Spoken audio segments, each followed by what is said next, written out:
hoş girmellik özümüzü Kadir'dan Kuat Karakan'la Enger'in diyen yerge toyga bargan edik. Ben kişkine balaman, doğru çetemen, ustazım Holdar Akam'la Hasan Akam ürgetken bana 50. yılda doyranı. Ana şu Kuat Karakan'la Enger'in diyen yerge toyga bardık. Bana düşüntürdü. Oğlum, labbe usta. Şu öbreli adam toyga kelganmiz, ağzından turli xil gaplar chiqib ketmasin. Keyin nega quloq solib turgin? O'rtaga chiqqan vaqtida 10 so'm qisida oyoqni betini bosib qo'ygin dedi. Qulluq. 25 so'm qisisa tovonga tep qo'ygin dedi. Qulluq. Doirani charak etkizib nohum bergandim, tambilni boshlab qoldi.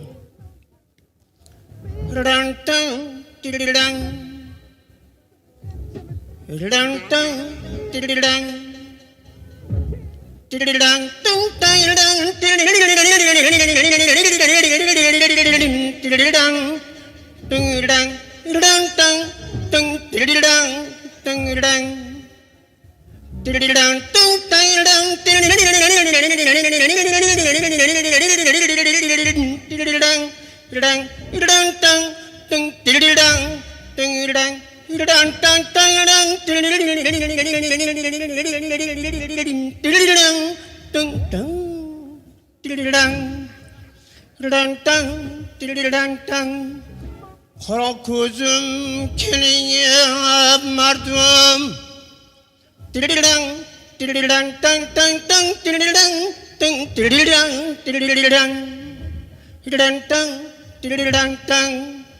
Kara gözüm keleyip mardum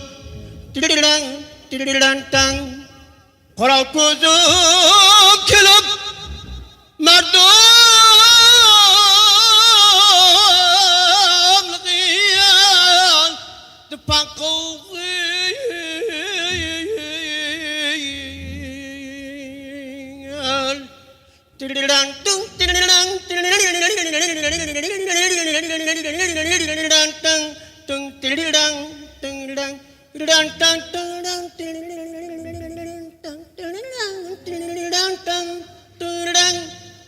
Kara gözüm kelem mardum Lağındı pan kol gıyla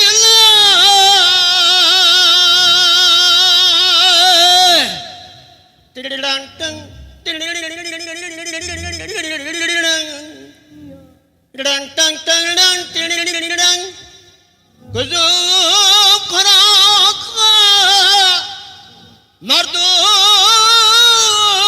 tabi vatan kol gıyla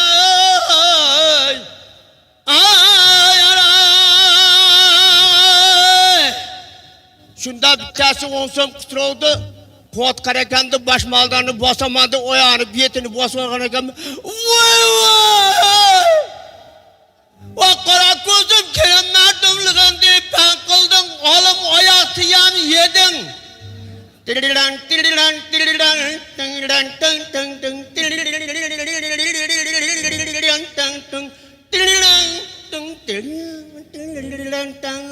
Bitti Kadir'dan kep 25 so'm quturuvdi qaqa tepshi bilmasdan yonida o'zimizni Kadir'ni kamonlarga chiqqaniga kamonlarga tovaliga tepib boribmanda voy voy qora ko'zim kelin mardumlig'in deb ban qildim olim yiliqtiyan yeding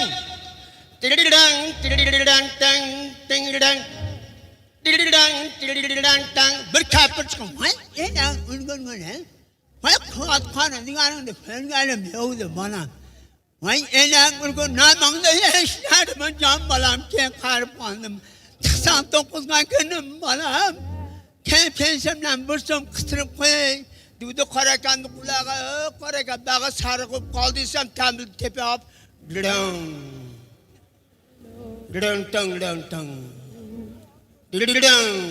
Onu ab gözün çötüge sap koyardım şimdi hadiyle. Rahmet iltifalar için. Selamat olunlar. Rahmet.